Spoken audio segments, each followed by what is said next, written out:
இந்த மதுராந்தகம் என்று ஒரு ஊர் நீங்கள் கேள்விப்பட்டிருப்பீங்க, ஏரி காத்த ராமர் கோவில்னு சொல்லி. அந்த ஏரி காத்த ராமர் கோவிலில் அங்கே அந்த கோவில் வட்டாரத்தில் ஒரு விளக்கார கலெக்டர் வந்துருந்தான். அவன் தான் இன்சார்ஜ். அவன் இந்த மாதிரி கேள்வி பண்ணிக்கிட்டு இருந்தான், இது தப்பு அப்படின்ட்டு. அப்போ என்ன ஆச்சுன்னா, அந்த கோயில் பட்டாச்சாரியர், மதுராந்தகம் கோயில் பட்டாச்சாரியர், இதோட நீங்கள் விவரம் தெரியாமல் பேசுகிறீங்க, இந்த ராமர் ரொம்ப சக்தி வாய்ந்த ராமர், இவர்கிட்ட என்ன வேண்டிக்கிட்டாலும் நடக்கும் அப்படின்னு சொன்னதுக்கு அவன் கேள்வி பண்ணிட்டான். அப்போ என்ன சொன்னால், இந்த ஏரி கரையெல்லாம் உடஞ்சி கிடக்கு, மழை பெஞ்சதுன்னா ஏரி உடப்படுத்து ஊருக்குள்ளே தண்ணி வருது, இதையெல்லாம் உங்கள் ராமர் பார்த்துக்கிட்டு தானே இருக்காரு, அந்த ராமர் ஏன் காப்பாற்றக்கூடாது அப்படின்னு கேட்டான்.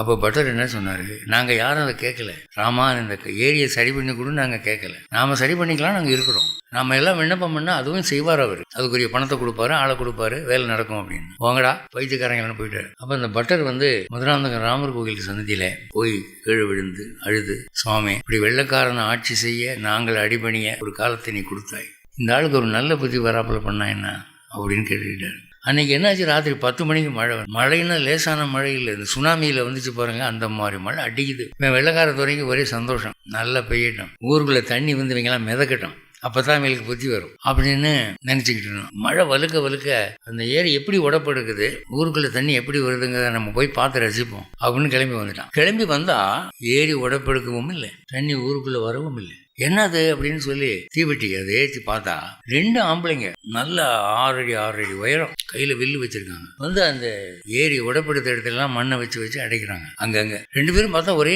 மாதிரி இருக்காங்க, அண்ணன் தம்பி மாதிரி இருக்காங்க. இவன் அதை வேடிக்கை பார்த்துக்கிட்டே இருந்தான். கொஞ்சம் கிட்ட போய் ராமர்கிட்ட போய் இங்கிலீஷ்ல "Who are you?" அப்படின்னு கேட்டான். அவர் ராமர் என்ன சொன்னார், "We are brothers" அப்படின்னு சொன்னார். அவ்வளோதான், மறைஞ்சிட்டான். மறுநாள் காலையில் பார்த்தா ஏரி பிரமாதமா கரை கட்டப்பட்டு இருக்குது, தண்ணி ஒரு சொட்டு ஊருக்குள்ள வரல. இவன் பட்டரை கூப்பிட்டு, இந்த மாதிரி 2 பேரை பார்த்தேன் நேற்று, அவன் இங்கிலீஷில் பதில் சொன்னான். யார், ஆனால் ட்ரெஸ் எல்லாம் பார்த்தா அது என்னமோ வேற மாதிரி இருக்கு, உடம்புல ஒன்றும் சட்டை கிட்ட காணும், ஆனால் பாடி நல்ல பாடியா இருக்கு, அந்த காலத்து வில்லு வச்சிருக்கான், துப்பாக்கியெல்லாம் இல்லை அவங்ககிட்ட, வேட்டி ஒரு மாதிரி மடிச்சு கட்டியிருக்கான், நல்ல ஆக்கிரதியான உருவம் அப்படின்னு உடனே பட்டருக்கு புரிஞ்சு போச்சு, வந்தது யாரு, சாட்சாத் ராமனும் லக்ஷ்மணனும் வந்திருக்காங்க. ஐயா, நான் இவ்வளவு காலம் பூஜை பண்ணிக்கிட்டு இருக்கேன், எனக்கு அந்த பாக்கியம் கிடைக்கல அவங்கள பார்க்கறதுக்கு, நீ எங்கிருந்தோ இங்கே சாமியை கேலி பண்ற, உனக்கு அவர் காட்சி கொடுத்துருக்காரு அப்படின்னு சொன்ன பிறகு மறுநாள் என்ன பண்ணிட்டான், அவன் தன்னிடம் இருந்த நகை தங்கம் எல்லாத்தையும் கொண்டு அந்த கோயில் கொட்டிட்டான். இது உங்க ராமருக்கு கொடு, கொஞ்சம் ப்ராப்பர்ட்டி வாங்கியிருந்தான் மதுராந்தகத்தை ஒட்டி, அதை கோயில் கட்டி வச்சுட்டான். இன்னைக்கும் நீங்க போய் மதுராந்தகம் ராமர் கோயில் அர்ச்சகர்கிட்ட இது உண்மையா, ஒரு ஆள் சொன்னான் அந்த மாதிரி இருக்கு